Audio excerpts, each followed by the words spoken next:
Porque la realidad tiene muchos tonos, matices.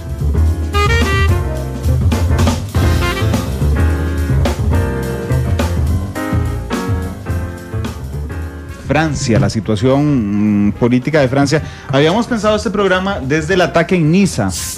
Lo que pasa es que justamente ayer, don Álvaro, hay un ataque en Normandía, ¿verdad? Un ataque directo, el primero a una iglesia católica, donde asesinan al cura, y los dos ataques, tanto el de Niza como el de Normandía, han sido admitidos por el Estado Islámico y proclamados por el Estado Islámico. ¿Qué pasa en Francia? ¿Qué es lo que está pasando en Francia, don Álvaro? Muchas gracias. Mire, más interesante que eso, usted sabe que no es el primer ataque, solo para corregir históricamente recientemente los hechos. En realidad es el segundo, pero el primero fue muy especial. Se sabía que iba a haber un ataque muy similar a este, muy similar a este, contra una iglesia también así. Digamos que una reproducción de este ataque, que más bien era el primero, y sucedió un milagro de Dios para los católicos que creen en los milagros. El individuo que iba a atacar junto con sus compañeros iba armado y se metió un balazo en la pierna, y eso detuvo el ataque. A la entrada de la iglesia se mete un balazo el terrorista en la pierna, podemos decir gracias a Dios, y no puede realizar la masacre que hubiera hecho, que iba a ser peor que esta, porque iba armado. Ajá. Y además había más gente en la iglesia. Se mete un balazo en la pierna del terrorista y se para el ataque, pero eso es reciente. Sí, ya hubo otro ataque, lo que pasa es que se abortó por el mismo terrorista, no porque quería, sino porque le sucedió un accidente mayor. Entonces ya las autoridades estaban como propensas a creer que lo que venía era un ataque contra la iglesia, porque en los sitios del Estado Islámico empezaban a proclamar una guerra contra los cruzados de Roma. La definición de cruzados de Roma, que por supuesto la entendemos todos, para ellos muy concretamente es la iglesia propiamente dicho. Así ha sido la interpretación de los expertos en seguridad.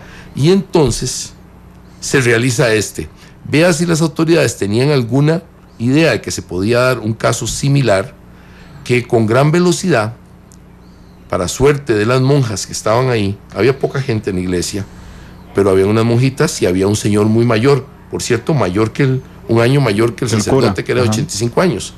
Era un señor de 86 años o 87, un poquito mayor, personas mayores y 3 monjas.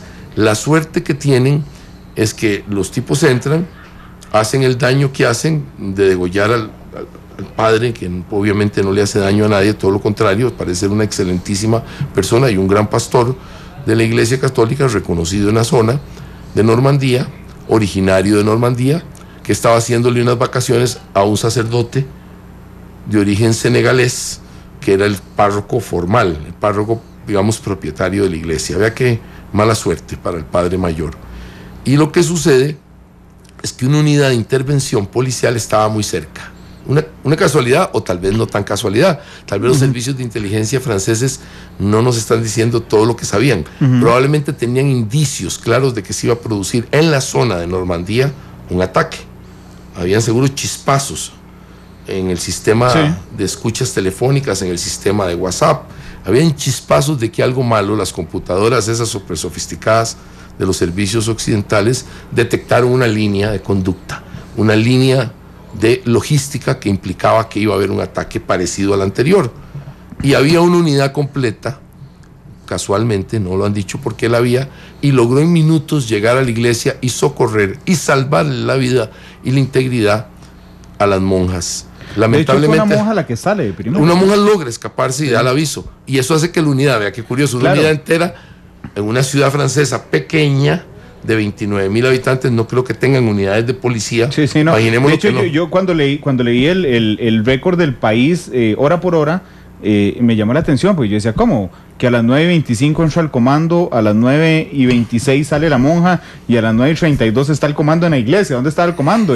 Confesándose entero. No hay la menor duda que estaban esperando un ataque. Sí, la sensibilidad del sistema había lanzado las alertas a esa zona y probablemente a esa ciudad.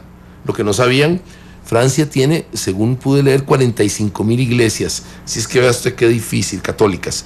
Vea usted, y múltiples iglesias de otras denominaciones religiosas, de todo tipo, y por supuesto tiene también una gran cantidad de mezquitas. Así es que el ataque se podía producir, si usted tenía indicios de algo religioso, muy claramente en cualquier lado de estos, porque atacan igual a cualquiera, a una mezquita que no sea totalmente leal a ellos, atacan por supuesto a la comunidad judía en sus templos, en sus museos. Así es que podemos partir de una base interesante. Las autoridades sí estaban listas y actuaron. Y muy interesante, actuaron sin que la mano se midiera. Entraron con todo lo que tenían y acabaron rápidamente con la acción de los terroristas. No les dieron tiempo ni de negociar. Eso que nos ha pasado aquí, como allá arriba nuestro, donde tuvimos el grave problema de la toma de rehenes en Santa Elena de Monteverde, que tuvimos ese gran daño para nosotros, que nos pasó, que nos dolió muchísimo, los inocentes que murieron. Notamos aquí que las autoridades francesas, se acabó la negociación, entraron como tenían, sabían que eran criminales decididos a matar, y las autoridades los acabaron de un solo golpe. La acción fue exactamente la acción necesaria, la acción precisa para salvar a los inocentes. Y me parece que hay que felicitar a las autoridades francesas por haber actuado tan rápido y tan preciso. Acabaron con la vida de los dos terroristas, por cierto, impresionante.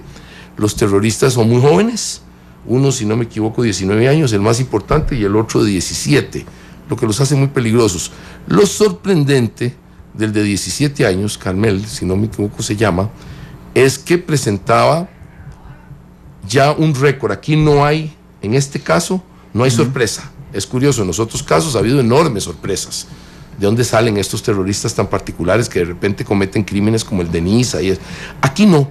Este caso no tiene esas características. Pese a que está claro que fue dirigido y fue hecho en nombre del Estado Islámico, muy claro, aquí no, tampoco hay duda de eso, en todos los sentidos. El Estado Islámico inmediatamente reclamó la autoría intelectual del caso y habían hecho su juramento anterior, etcétera, los terroristas. Interesante que el tipo sí estaba marcadísimo como un gran terrorista, sí, como lo que era, y había estado sometido en 3 ocasiones al Poder Judicial, 2 de las últimas claramente por delitos mayores en relación al apoyo al terrorismo, que esos delitos existen. Nosotros en Costa Rica como que no tenemos muy claro ese aspecto, pero allá lo tienen clarísimo, eso es un delito. Cohabitar con el terrorismo, coayudar al terrorismo, colaborar con el terrorismo, debe tener una serie de significados, todos te llevan al mismo delito, ser parte de una organización terrorista.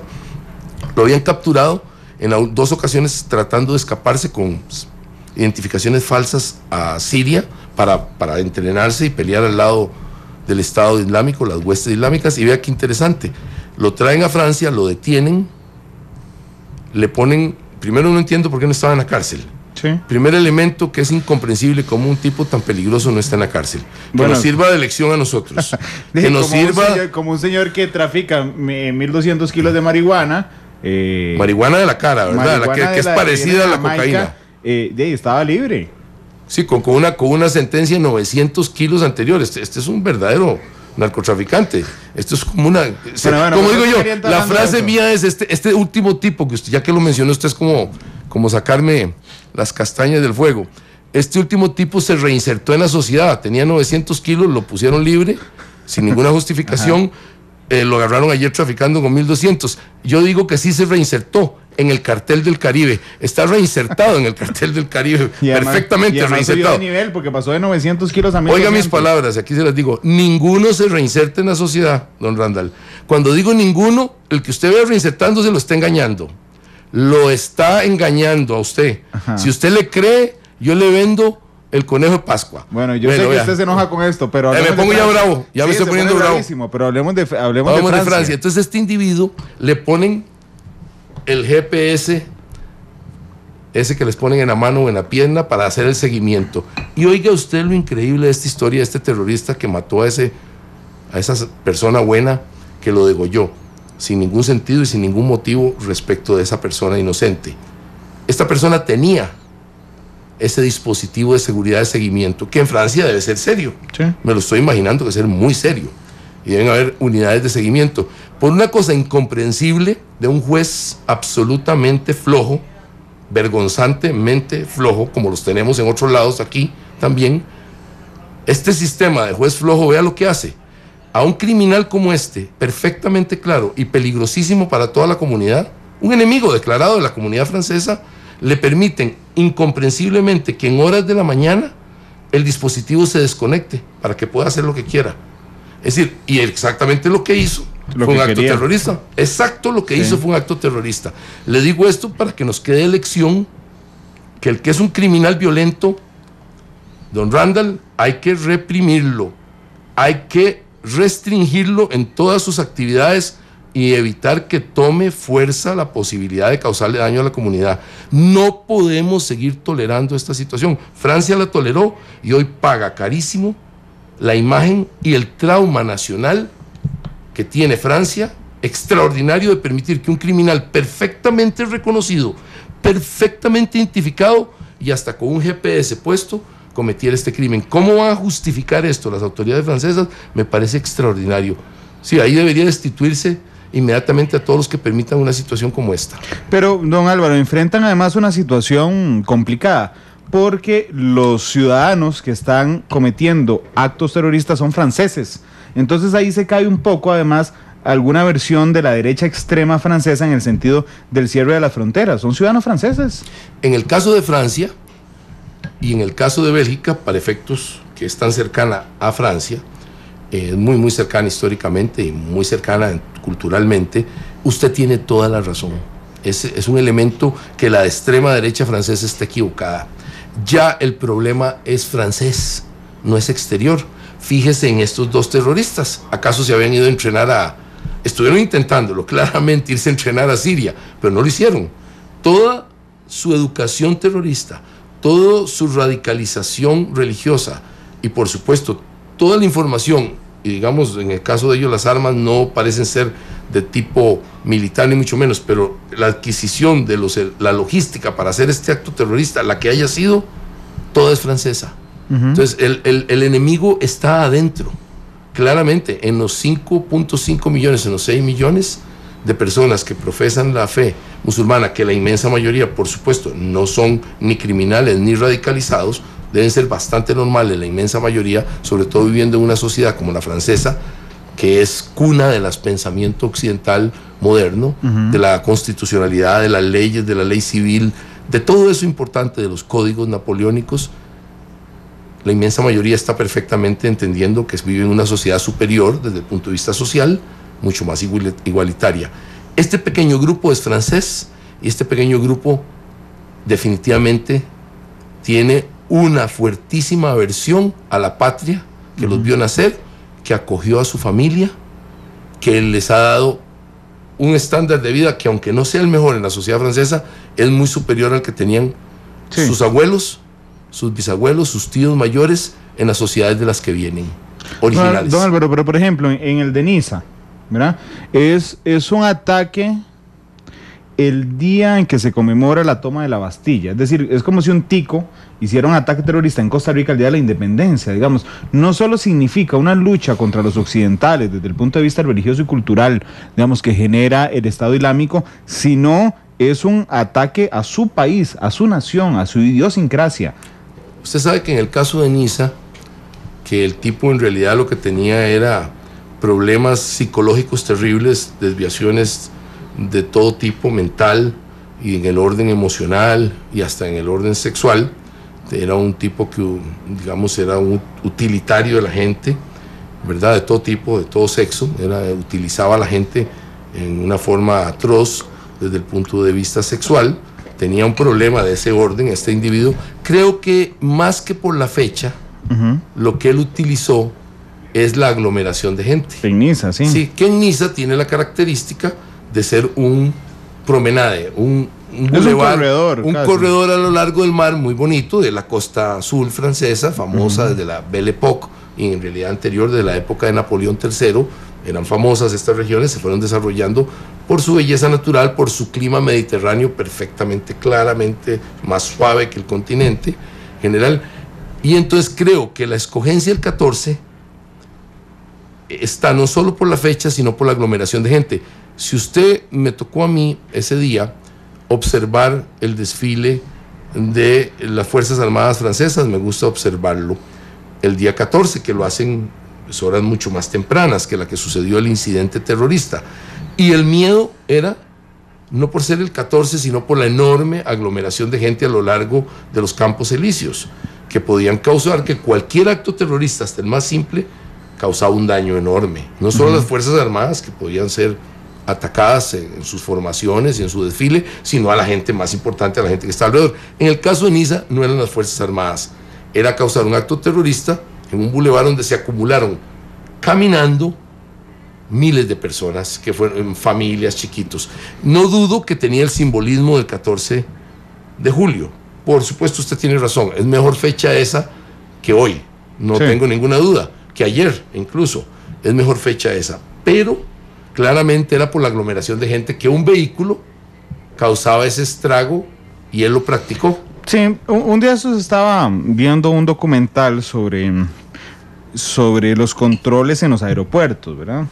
Y entonces decía un experto en seguridad estadounidense que trabajó en la CIA, decía esa persona que antes del 11 de septiembre ellos siempre tuvieron bajo el panorama que un grupo terrorista, como había pasado, tomara un avión, lo tomara, aterrizara y negociara el tema de los rehenes, pero jamás les pasó por la mente que un grupo terrorista se subiera y se inmolara en el avión. Entonces, digamos, cierta garantía había sido el resguardo de la vida de los propios terroristas, hasta ese día que cambió la escena. Pero después del 11 de septiembre Estados Unidos tenía con quién luchar. Se llama Al-Qaeda y se llamaba Osama Bin Laden y estaba en un lugar específico geográfico.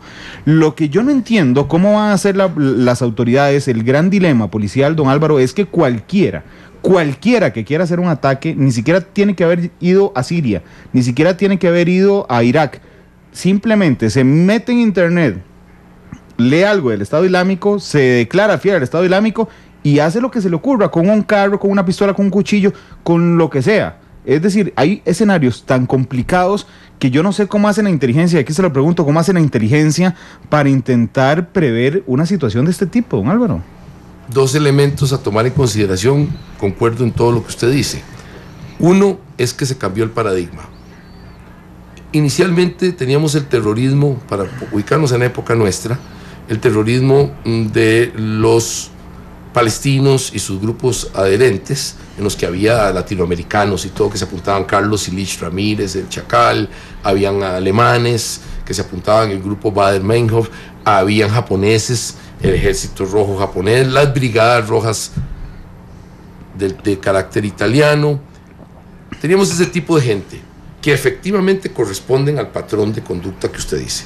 Un acto político, se utiliza un poco de terror para justificar el avance, digamos, de las teorías revolucionarias, particularmente las palestinas, la causa palestina, pero otras teorías revolucionarias, y tenía un ingrediente marxista. Todos ellos venían de grupos originales marxistas y claramente había un apoyo de algunos estados del bloque soviético, podemos decir de Alemania, podemos decir que algunos se entrenaron en Checoslovaquia y hasta en Cuba estuvieron también algunos de esos grupos que pasaban su tiempo de entrenamiento o su tiempo de enfriamiento. Era una dirección política clara. Luego pasamos al terrorismo extraordinario, el de Osama Bin Laden, el de Atef, el de al-Zawahiri, que son los que crean la idea de que el acto terrorista debe ser el más grande posible, dañar al mayor número de gente y que lo vea, aquí viene el cambio, que lo observe el mayor número de personas. Ok, estamos claros en ese punto. El ejemplo por antonomasia, usted tiene dos muy rápidos, 9/11, las Torres Gemelas y el Pentágono, el avión en Pensilvania, y tiene usted también, por ejemplo, las dos embajadas en el este de África, que volaron muy cercano de ese tiempo, para poner entre muchos ejemplos. Todo el mundo vio, todo el mundo se dañó, un acto mayor. Finalidad política, atraer la ira de Estados Unidos para que se embarque en una guerra global, que se embarcó, invadió Irak, invadió Afganistán, distribuyó su fuerza en el mundo y tuvo problemas muy serios para salir de esa situación. Lo lograron, esa era la estrategia de ellos. Y debilitar a las fuerzas de los sátrapas o los dictadores del Medio Oriente. Lo lograron también en el caso de Libia, en el caso de Irak, casi lo logran en Siria, casi se traen al suelo con toda esa revuelta que se inició con este perímetro. Los Estados Unidos se distrajeron tanto peleando ese montón de guerras, la guerra del terror, que se debilitaron todos estos regímenes, que era lo que exactamente ellos querían, para botarlos y poner un califato, con, por supuesto, eventualmente Osama Bin Laden a la cabeza. No sucedió eso porque eran más disciplinados, más jerárquicos. De repente tenemos el Estado Islámico, cambió completamente la situación. Vea usted que en algunas partes del mundo hacen terror más o menos parecido a eso. Causan terror con actos todavía más atroces, como quemar a las personas vivas, ahogarlas en jaulas, violar a las muchachas jóvenes cristianas metódicamente todos los días por grupos enteros de soldados del Estado Islámico. Yo los llamo violadores, eso no son soldados, son cobardes violadores, pero bueno, digamos que esa es la tesis, una tesis de ese terror muy, muy sangrante, que a todos nos afecta mucho emocionalmente. Eso es lo que ellos quieren, es política por el terror. Pero ahora cambiaron en Europa, ya no necesitamos eso. Lo que necesitamos es el terror por lo ordinario. Cambió totalmente el concepto. Sí. El terror por lo ordinario. Un camión puro y simple de distribución fue el instrumento más grave de terror en el sur de Francia. Así es. Unos cuchillos y unos muchachos imberbes se convirtieron ayer en el que causa un trauma en la estructura central del pensamiento francés, que es la Iglesia Católica, la relación profunda que ha tenido la historia de Francia. Francia es la hija mayor de la Iglesia Católica, así se definió históricamente desde los tiempos medievales. Pero además uno no puede ir ya hablo como ciudadano del mundo, a una iglesita de una zona normal. Semirural. Terror por lo normal. Sí. Usted causa terror por lo normal. Este es el nuevo paradigma que tenemos. Vea usted un imberbe también de 18 años, se monta en un tren alemán, son serios los alemanes, ¿verdad? Son ordenados, con un hacha y causa una cosa terrible con la gente ahí. Vea usted las bombas que se pusieron. En Alemania tuvieron 4 actos terroristas de un solo golpe. Bombas en un lado, es decir, es terror por lo normal. Todos los días del mundo, en cualquier lado hay terror. No tiene que ser usted una base militar, no tiene que ser una planta nuclear para causar terror. Un tren de los que hay cientos por minuto caminando en Alemania a todas las direcciones, a todos los lugares suburbanos y urbanos, cualquiera puede convertirse en un acto de terror. Es el terror por lo normal, cambió completamente, y Francia y un poquito Alemania ahora se están convirtiendo en el epicentro de esto. Bueno, igual que en el centro comercial en Múnich. Un loco ahí con una pistola en un centro comercial. Que no significa nada. Si usted me dice que ese es un comando terrorista, causó un enorme daño moral, emocional a una nación tan ordenada y tan importante como Alemania.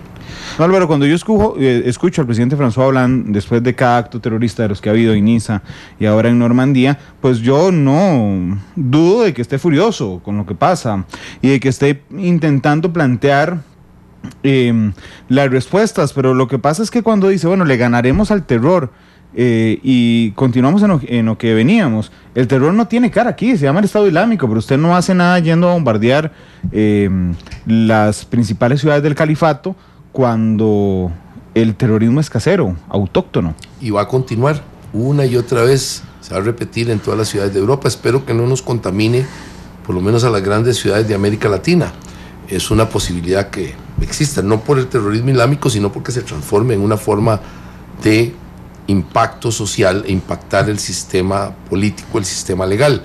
Si usted analiza los últimos ataques claramente identificados en Francia, que son muchos, por cierto, lamentablemente, y en Bélgica, todos sin excepción, todos los actores, que son hombres jóvenes, había alguna mujer, pero son pocas, sino que una nada más actuando directamente, no dudo que hayan colaboradoras, todos sin excepción es lo que llamaríamos criminales de pequeña monta. Todos esos hombres jóvenes, saquemos por un momento a las mujeres, todos tienen un récord criminal de robo pequeño, de asalto pequeño, no bancos ni nada por el estilo, de pequeños dealers de venta de droga en pequeña escala, ninguno en ningún gran vendedor. Y de repente, a pesar de que están totalmente identificados por las autoridades y que esos sistemas legales son flojos en el tratamiento de estos criminales pequeños, lo que sucede es que estos criminales se vuelven el peor de todos los criminales y el más dañino. Al estárseles permitiendo esa conducta criminal, al estárseles casi que prohijando y justificando esa conducta criminal permanente, que siempre están hostigando en sus barrios, que siempre están, el famoso cobro de peaje, en el caso de Francia debe ser un poco diferente, pero al final es lo mismo, cobran a los negocios de los propios coterráneos, en el estilo de la mafia siciliana que cobraba en Estados Unidos a los recién llegados italianos. Por estarles perdonando esas conductas completamente antisociales y claramente criminales de pequeña monta, terminamos con el terrorismo en una escala que está enloqueciendo a una sociedad altamente avanzada, de pensamiento avanzado.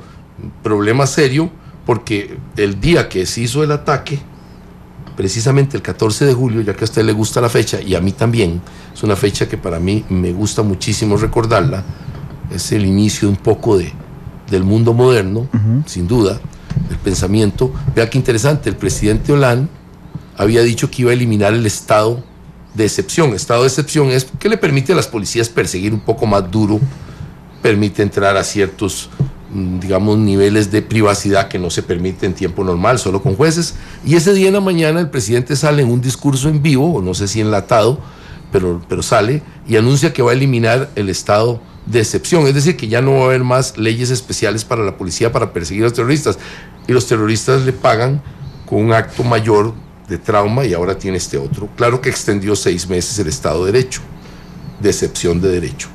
¿Qué quiere decir esto? Que las sociedades abiertas, que es en la que nos gusta vivir, que son las que nos gustaría promocionar en el mundo entero, tienen una debilidad intrínseca frente a este tipo de terrorismo, particularmente el que nace en la propia sociedad. Tienen todos los derechos, y esto hace un problema muy serio, porque usted se pone a ver, ¿hay terrorismo en Cuba? Y la respuesta es no. ¿Hay terrorismo en Corea del Norte? Y la respuesta es no. Entonces, tenemos unas debilidades que queremos tenerlas, no me cabe la menor duda. Políticamente todos votaríamos por continuar teniendo esas debilidades del Estado de Derecho, pero claro que aquí es donde se monta el terrorismo. No podemos ocultar con un dedo el sol. El terrorista se está basando, este terrorista, nacido, criado y prohijado en la misma sociedad, está tomando fuerza de esa misma, está haciendo un jiu-jitsu político. Está tomando la debilidad de la sociedad. ¿Se acuerda cómo es el jiu-jitsu? Sí. Que usted toma la fuerza del oponente y lo bota con la fuerza del oponente. Los terroristas están haciendo un jiu-jitsu político. La sociedad les da todas las libertades, todas las protecciones. Vea a estos pequeños criminales en lo que se convirtieron por estarlos suavizando el tratamiento cuando debieron haber sido reprimidos. Tenían conductas claramente antisociales y criminales. Y note usted claramente en lo que terminó. Le hicieron un jiu-jitsu a la sociedad. Y claro, desde la perspectiva del costo para las organizaciones terroristas que los manejan, Boko Haram, por supuesto Estado Islámico, todas estas sociedades, el perder 1, 2 o 3 hombres de estos no significa absolutamente nada. El costo económico básicamente es 0. Básicamente no suma, porque usted nota que el costo económico de la operación de Osama Bin Laden en las 9/11, el final del costo económico anduvo en el orden de $600,000. Le costó todo ese cuento de darles clases de piloto, etcétera. Aquí no. Aquí es cualquier mozalbete antisocial se convierte en un gran terrorista. Esto es lo peor que le puede haber pasado a las sociedades europeas y a nosotros. Pero arriesgar la vida, don Álvaro, es que, vamos a ver, yo sé que es una cuestión cultural. Lo que pasa es que, ¿qué le puedo decir? Un día de esto estaba leyendo un libro de Julia Navarro. Si al que quiera leerse un buen libro, Julia Navarro tiene unos excelentes libros. Ese libro se llama La sangre de los inocentes. Y tiene un capítulo donde un grupo musulmán va a hacer un ataque, particularmente en algunos puntos de Europa. Y entonces la autora lo enfoca desde el drama humano que vive uno de ellos, al saber que va a morir ese día, que es el último día que se despierta, de que va a dejar a su familia bajo la protección, digamos, de la organización, pero él se siente muy culpable de no ser disciplinado como ve a sus compañeros de ataque, ¿verdad? Porque le entran dudas en el último momento. Y bueno, cuando usted dice son antisociales, sí, pero son delincuentes de poca monta. Son delincuentes de poca monta que además nunca fueron radicalizados en el pasado y de un momento a otro parece como que abrieron la revista Davic, la leyeron un día, se convencieron de todo y están dispuestos a ir a arriesgar su vida y mueren en los ataques. ¿Cómo se entiende esa configuración mental? Claramente en estos dos últimos casos la podemos entender. En estos dos tal vez nos ilustran lo que andamos buscando y usted tiene toda la razón. Estos últimos han tenido problemas mentales perfectamente reconocidos por el sistema médico psiquiátrico de Francia. Sí. Todos han estado sometidos a largos tratamientos psiquiátricos.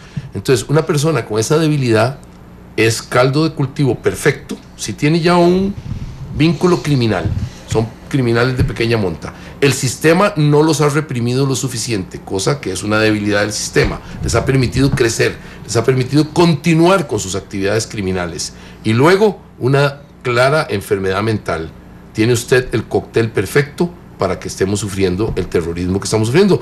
Una y otra vez van a conseguir estas personas que combinan este cóctel terrorífico para que cometan esos actos y mueran, porque también hay un elemento religioso. Todos ellos vienen de familias que tienen que ver con el Islam. Sí, sin duda. Entonces, fácilmente, de ser personas seculares en la práctica, todos tomaban licor, comían las comidas prohibidas. Estoy seguro que en el caso del de Marsella tenía relaciones de todo tipo sexual, que está prohibida por esa religión. Sí, por esa religión. No iba ni siquiera a la... Sí, no iba, y de repente la conversión no está basada en un aspecto cosmogónico, o en un aspecto teológico, o de que pasó un cursillo de ¿cómo se llama? De fin de semana y lo educaron. Exactamente. No, es que muy fácilmente entran a los sitios. La gran responsable de lo que nos está pasando, ahora sí viene, ¿a dónde está el corazón del entronque? ¿A dónde se hace el entronque? Las redes sociales. Lamentablemente las redes sociales han sido perfectamente utilizadas. Más o menos se dice que el Estado Islámico maneja unas 27 redes sociales con una enorme eficiencia, pero enorme eficiencia. Son muy habilidosos en la creación de videos muy motivantes, y una mente débil como esta, una mente ya criminalizada, rápidamente encuentra, es decir, para nosotros los católicos diríamos el camino a Damasco, el que encontró San Pablo, sí, que encontró a Cristo cuando estaba en contra de Cristo. Estos rápidamente encuentran el camino a Damasco, pero el de ellos, de repente, evidentemente este fenómeno se está repitiendo una y otra vez, porque mueren convencidos de que van a ser mártires de una causa, de que su familia y su comunidad allá en los países de origen y tal vez en el mismo Francia van a estar orgullosos de ellos. Y este elemento es terrible, es un elemento terrible. Son terroristas todos ellos en potencia, claro. ¿Qué papel juegan las mezquitas? Porque es que, por supuesto que cuesta mucho entender, digamos, la configuración mental que puede llevar a una persona a hacer esto. Yo soy católico, yo supongo que como que la mayoría de nuestros oyentes deberían ser católicos por proporción nacional, o algunos de ellos cristianos. Sin embargo, pongámonos la mano en el corazón. Si yo pregunto aquí quién de ustedes está dispuesto a morir por ser cristiano, yo creo que o ser católico, yo creo que muy pocos estarían dispuestos realmente a ir a decir, yo voy y me levanto hoy y me muero por ser cristiano. Entonces, la mezquita que los agrupa en algún momento, que además los encargados de la mezquita dicen, no, a veces nunca venía, o a veces venía, ¿dónde está esa configuración religiosa para dar su vida por el Islam? Es que lo entendería de alguien que ha estado toda su vida mecanizado, pero alguien que pasó de ser un secular completo, pecador, tomador, bebedor, un montón de cosas, a dar su vida por la religión, don Álvaro. Básicamente no son las mezquitas los responsables de esto, ni tampoco las escuelas religiosas normales, que en Francia son muchas, ¿sí? Muchísimas, una cantidad extraordinaria de miles que hay de esto. No han detectado en lo más mínimo, ni los servicios, ni la policía, ni la sociedad civil ha detectado que sean las organizaciones serias musulmanas, tanto de caridad, que son muy importantes en el mundo musulmán. El sistema de caridad, acuérdense que es una de las reglas, ¿verdad? Un sistema de caridad establecido, como ir a la Meca, también a la peregrinación, como las 5, oraciones al día. Este es un tema muy importante. No se ha detectado que eso sea, por supuesto, tiempo a tiempo, y ha sido más en Estados Unidos, donde hemos visto eso, aparecen imanes que tratan de radicalizar un pequeño grupo. tiempo a tiempo recuerda aquel imán ciego que se le responsabilizaba un poco de la primer ataque a las Torres Gemelas, Sí. porque hubo un primer ataque. ¿Se acuerda que hubo un primer ataque? Sí, claro. El egipcio, el imán.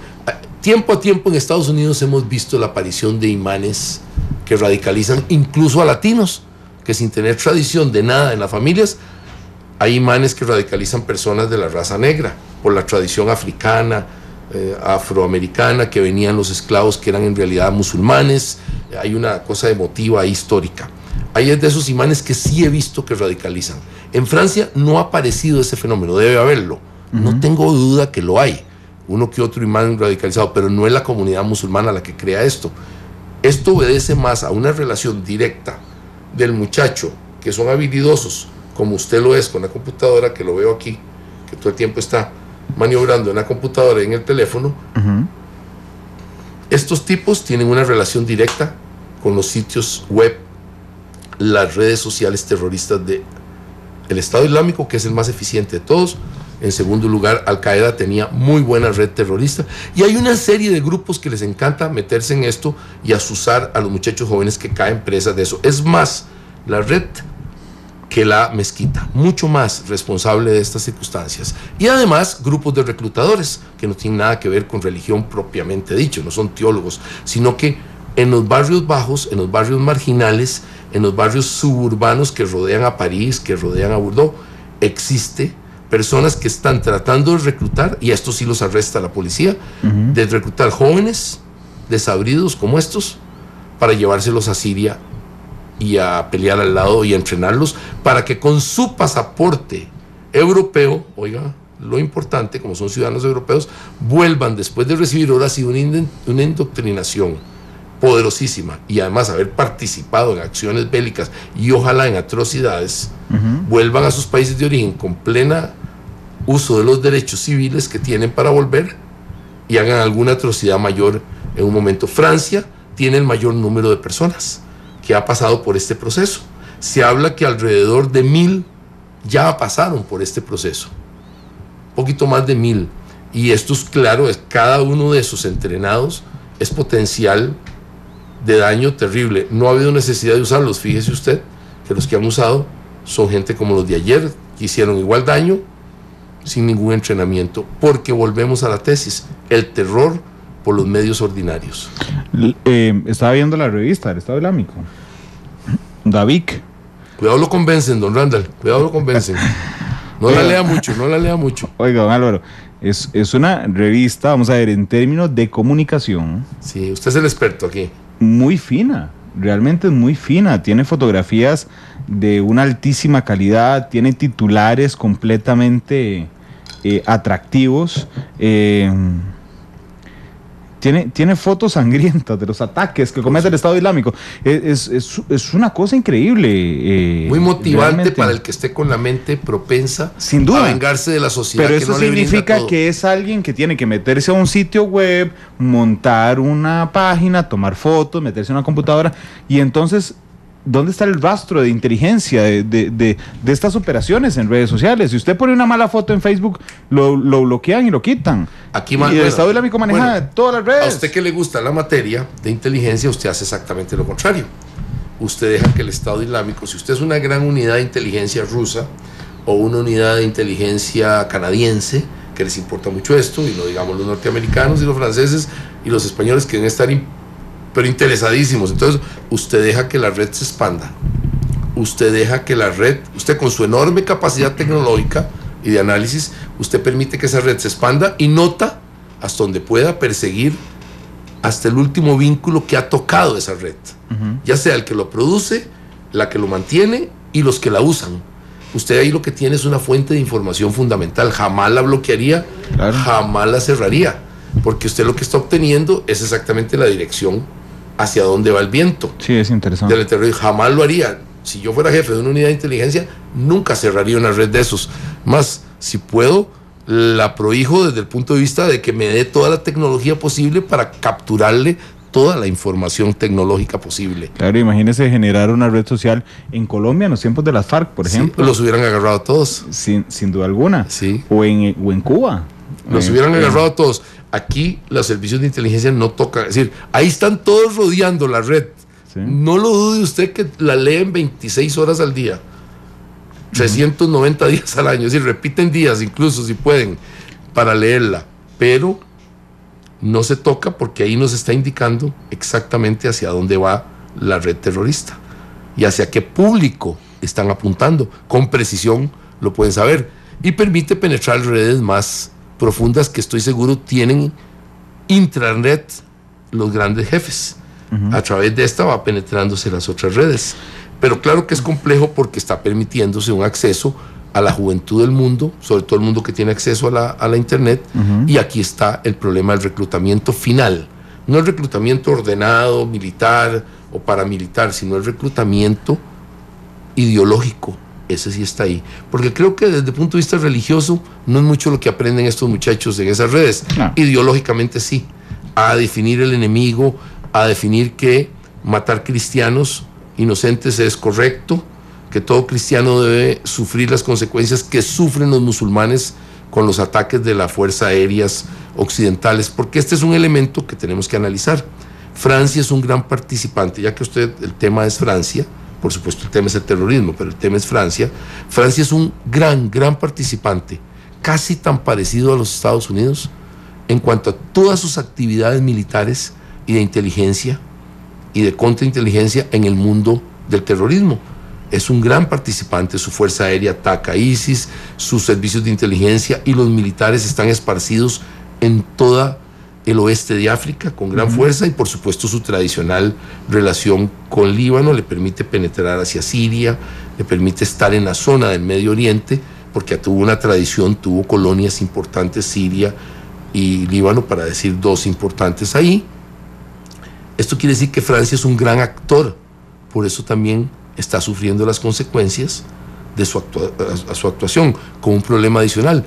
Alrededor de entre un 9 y un 11% de su población, he visto esos dos números, quedémonos con el 9, de su población es claramente musulmana y claramente de origen de estos países que están en graves conflictos ahora.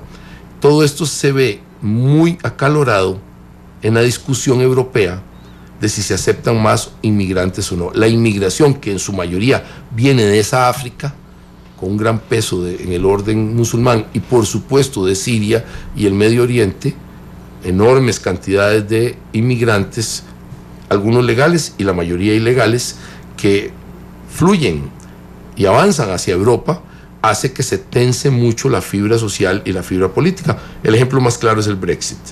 El Brexit es claramente producto de la inmigración. En el caso aquí del terrorismo, exacerba la extrema derecha, los ultranacionalistas, los nacionalistas y los racistas de Europa, que claro los hay. Estuvieron ocultos durante todo el periodo de democratización de Europa después de la Segunda Guerra Mundial, pero los vemos ahora claramente con el Frente Nacional en Francia, lo vemos claramente con Farage en el Brexit, lo vemos claramente con problemas en Hungría, con el partido en el poder que tiene, y hasta en Polonia. Vemos que hay elementos que se han ido endureciendo. Vemos claramente que hasta en la democrática, pacífica y estabilísima Suiza, algunos partidos que tienen esta ideología han ido creciendo, no se han disminuido. Esto indica que vamos a más tensión política y a más tensión social. Dice el número 14, David, su artículo principal es el ataque en Bruselas. Y note usted que lo que tiene es una fotografía de los efectos del ataque en Bruselas, y empieza con estas palabras: toda la gloria será para Alá, Dios de la creación, que bendecirá, y estoy traduciendo en tiempo real, que bendecirá y elevará a su mensajero Muhammad. Muhammad fue el que planeó justamente, digamos, el ataque. Entonces vienen las fotos, viene la reseña de los atacantes, digamos, es darle la vuelta a todo el esquema de comunicación y entonces aprovechar la información. Pero bueno, hay un... No podemos obviar una cosa ahí. Señor. Están utilizando lo que aquí creo en algunos otros programas hablamos en varias ocasiones, pero es importante recordarlo, porque a usted le extraña y es así, y a mí también, pero tiene una explicación de índole político-militar estratégica. Esto se llama una guerra asimétrica. Estos grupos tienen clarísimo, desde Al-Qaeda, desde la organización OLP original, que tenía ciertos sectores terroristas, y por supuesto Estado Islámico y sus diferentes ramas en África y en otro en Libia, tienen clara la idea, perfectamente clara y definida, que ellos no podrán vencer a Occidente en términos militares. Impecablemente claro, Occidente siempre les va a ganar en términos militares. Entonces, como no hay posibilidad de tener los suficientes tanques, suficientes aviones, suficientes misiles para medio causar daño a las sociedades occidentales, te van a frenar directamente en tus fronteras si sos un terrorista de estos o un Estado que quiere convertirse en terrorista, como sucedió en Afganistán. Lo que va a suceder es que vas a utilizar la guerra asimétrica, exactamente a donde no es fuerte Occidente. Como tenemos tantos derechos en Occidente, los ciudadanos, ellos utilizan la debilidad máxima de nosotros, el mínimo de personas para causar el máximo de daño. Es una guerra asimétrica. Claramente en Francia están teniendo éxito en la guerra asimétrica. El Estado francés puede bombardear las posiciones de ISIS, y lo está haciendo todos los días probablemente, o cada cierto tiempo periódico, pero claramente con un pequeño y reducidísimo grupo de personas jóvenes están causando un daño enorme a la psique nacional francesa. Eso se llama una guerra asimétrica. Ahora nos preguntaban riesgos en América Latina, porque bueno, no podemos hablar de riesgos continentales porque ya hay personas que han hecho ataques en Estados Unidos jurando lealtad al Estado Islámico, pero riesgos continentales, se vienen las Olimpiadas. Hoy vi una noticia tremendamente fea, y es que los brasileños están apostando el día en que hay un ataque terrorista en los Juegos Olímpicos. Una cosa loca, ya enfermiza, pero hay riesgos. Sí, los hemos tenido en el pasado, y no riesgos, hechos concretos. Los dos ataques seguidos uno de otro con término como de un año. El ataque a la MIA era la organización mutual de la comunidad judía argentina, que es una de las comunidades más importantes del mundo en esa época, sigue siéndolo, más organizada, más todo. Un ataque que destruyó totalmente la MIA, y el otro ataque contra la embajada de Israel, que también tuvo un efecto terrible. Así es que ya hemos tenido esos ataques. Hay una fuerte concentración de gente perteneciente a Hezbollah, y probablemente ahora de estos grupos. Algo de eso haya en la ciudad del Este, que es la ciudad que está en la confluencia de las tres naciones, Brasil, Argentina y Paraguay. Ahí ha habido tradicionalmente una comunidad que hay dudas de sus actividades criminales, hay dudas de sus actividades terroristas. Claramente podemos verlo en el caso de Argentina. Esto ha sido en el pasado. Ha habido algunos indicios de que grupos terroristas islámicos han querido contactar a narcotraficantes mexicanos para ver cómo entregan droga de la que producen opio y cosas de esas allá en la región de Asia, y pasarla a Estados Unidos, y a cambio también de eso pasar terroristas por los mismos canales de comunicación en el que pasa el narcotráfico, pasar terroristas. Ha habido indicios claros de esto. Entonces estamos frente a la posibilidad de que hayan ataques, y el punto neurálgico, porque no podemos obviarlo, es que en pocos días tenemos el evento más grande que se genera cada 4 años. Bueno, también tenemos el Campeonato Mundial de Fútbol, pero digamos, este evento es todavía más internacional, si queremos verlo, y más general en cuanto a sus actividades. En una ciudad gigantesca, con estadios gigantescos como los de Río, como el Maracaná, existe la posibilidad de que los terroristas hagan un ataque ahí. Esa posibilidad existe. Los servicios de inteligencia y policiales brasileños detuvieron a 10 personas la semana pasada, si no me equivoco, hace una semana, detuvieron 10 personas que habían jurado, no estaban haciendo el ataque, pero habían jurado lealtad ya al Estado Islámico. Esto me está indicando que existen prolegómenos del problema, y la respuesta es sí, sí existe. Está la concentración de gente, con 200,000 personas en el Maracaná.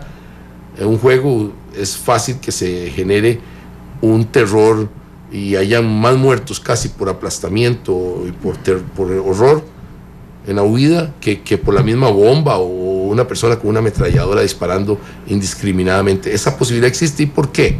No porque los brasileños tengan esta tradición, no la tienen. No hay tradición de terrorismo en Brasil, en lo más mínimo. Nada, pero hay una tradición de bandas criminales, que debe haber un mercado negro de armas, un mercado negro de esconderse en casas de seguridad por parte de los criminales. Todo este andamiaje criminal lo pueden usar los terroristas. Bueno, pueden usar este andamiaje, pero volvemos a un tema del que conversábamos antes. Bueno, pueden usarlo, pero convencer a alguien de ir a una misión suicida, vea, los kamikazes japoneses se ganan una cosa espectacular, don Álvaro, pero convencer a alguien de ejecutar una misión suicida debe ser, o a un delincuente común me refiero, debe ser tremendamente complicado. No creo que se pueda convencer a los delincuentes comunes nuestros de que se suiciden. Están tan acostumbrados a ser protegidos por la ley y por los derechos y por la alcahuetería que sinceramente no lo creo. Estos delincuentes de nosotros son como damas victorianas en cuanto a sus derechos, ¿verdad? Exigen todos los derechos a Dios y por haber. Francamente no creo que los delincuentes de nosotros se suiciden. Cuando dice de nosotros es de Costa Rica. Bueno, de América Latina en general, pero de Costa Rica ni lo dudo, un minuto. No habrá ni uno solo, usted no va a conseguir. Es más, si lo consigue, lo metemos en un vaso de formol porque va a ser el único. Lo metemos para que no se nos desintegre el delincuente. No, la respuesta es no va a haber ninguno. Pero sí, en un país tan grande como Brasil, ahora hablando completamente en serio, en un país de 200 millones de personas, sí podría haber alguien que quiera tener lo que los expertos llaman los 15, el tonto, en este caso el asesino, que quiera tener los 15 minutos de gloria. Esa famosa frase social que existe.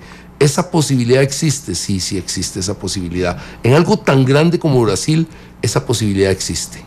De que exista alguien, muy poquísimos, que por conversión, por la tradición de la familia, porque es un refugiado reciente que llegó y no ha aceptado bien la sociedad latinoamericana, esa posibilidad existe. Claramente sí existe. ¿Y la inteligencia brasileña qué tal? En este momento está actuando bastante bien, ha descubierto eso, ha estado trabajando duro, pero hay una debilidad en las policías que han estado manifestándose incluso contra los Juegos Olímpicos. Fuertísimamente diciendo que no se les habían pagado y hubo que recoger una cantidad exorbitante de dinero en el orden de $600 millones. Oiga la cantidad. Sí, 60 millones sería mucho para pagarle los salarios atrasados a la policía para que pudieran trabajar en los Juegos Olímpicos. Imagínese usted de qué estamos hablando. Usted va a enfrentar un evento de esa magnitud con el peligro internacional que esto conlleva y usted tenía que pagarle salarios atrasados a la policía. Estoy hablando de crimen normal. La policía brasileña sí está acostumbrada a lidiar con pandillas, con barrios extremadamente difíciles, las favelas, con grupos de narcotraficantes que llevan años dominando calles enteras. Esto están acostumbrados. Y además con policías que tuvieron problemas ellos mismos de escuadrones de la muerte y eso, ¿verdad? Que se van criminalizando algunos elementos de la policía también se criminalizaron. Creo yo que pueden pasar los Juegos sin un acto terrorista. Esa posibilidad esperemos que sea la que suceda, pero es tan grande el evento y Brasil es tan grande que aparezcan 10 locos como los que acaban de capturar la semana pasada, yo no lo descartaría en lo más mínimo. Bueno, en Francia todo el mundo decía que se iba a atacar en la Eurocopa y la versión de algunos es que después de la Eurocopa se bajaron las guardias. ¿Usted cree que eso haya pasado? No, en el caso de Francia sí habían indicios que iban a hacer un ataque en el sur, por cierto. Si no me equivoco, uno de los juegos en el sur, la policía lo desarmó técnicamente. Se acuerda que capturaron un gran grupo de armas que tenían guardadas. Esas armas estaban destinadas a uno de estos eventos, según las autoridades. Es decir, es una suposición, y por la forma en que se tenían las computadoras y eso, los planes, las fotos que tenían de los estadios y todo, sí había la intención de un grupo parecido a los que hemos visto, un poquito más grande, conformado por varias células, iba a atacar alguno de los eventos. Fue que la policía logró actuar en base a la captura que se hizo en Bélgica. Los ataques en Bélgica permitieron identificar más y más a la célula que iba a hacer esos ataques. Pero digamos, el sueño dorado de los terroristas europeos es causar daño en un partido de fútbol gigantesco de esos, sí, y al máximo de gente viendo el evento, ¿verdad? Una de esas finales, una semifinal de esas importantes, de esos equipos tan renombrados en el mundo, eso sería como el sueño de esos grupos terroristas, hacer un ataque de esa índole. Bueno, don Álvaro, muchas gracias. Se me ha ido el programa rapidísimo, como siempre. Mucho gusto. Y cuénteme qué canción escogió para cerrar hoy, Matices. Bueno, por ser 25, la semana del 25 de julio, sí, con el compañero de cabina, le dije que quería escoger Caballito Nicoyano. Con don Glenn Montero. Caballito Nicoyano. Le dije Caballito Nicoyano porque estamos celebrando la anexión de Nicoya. Y es interesante, quiero contar la historia, siempre la cuento. Esa pieza tiene una historia lindísima y ojalá que me corrija algún historiador de música. Don Mario Chacón estaba de visita hace muchos años, hace más de 50 años, en Nicoya, en una de estas fiestas, y le gustó mucho una nicoyana, y entonces empezó a cortejarla a eso como de las 11 de la mañana, y le dijo que quería ir a bailar con ella en el baile de final de la tarde-noche. La nicoyana, que seguro era muy bonita porque está representada espléndidamente en la canción, ajá, sí, además muy lindo, muy poético, muy emotivo. Don Mario le dice que hace cualquier cosa, le dice, si me tenés una canción sobre Nicoya que nunca has compuesto y nunca has cantado, le dijo la nicoyana, piezas guanacastecas para nosotros. Le dijo, te la tengo, y en la noche tenía Estrenando Caballito Nicoyano, un tambito muy bonito. La historia es preciosa, sí. Qué bien. Bueno, vamos a escuchar la canción que le sirvió para ligar a don Mario Chacón. Imagínese usted, y la pegó y bailó toda la noche. 3:22, Caballito Nicoyano. Feliz tarde.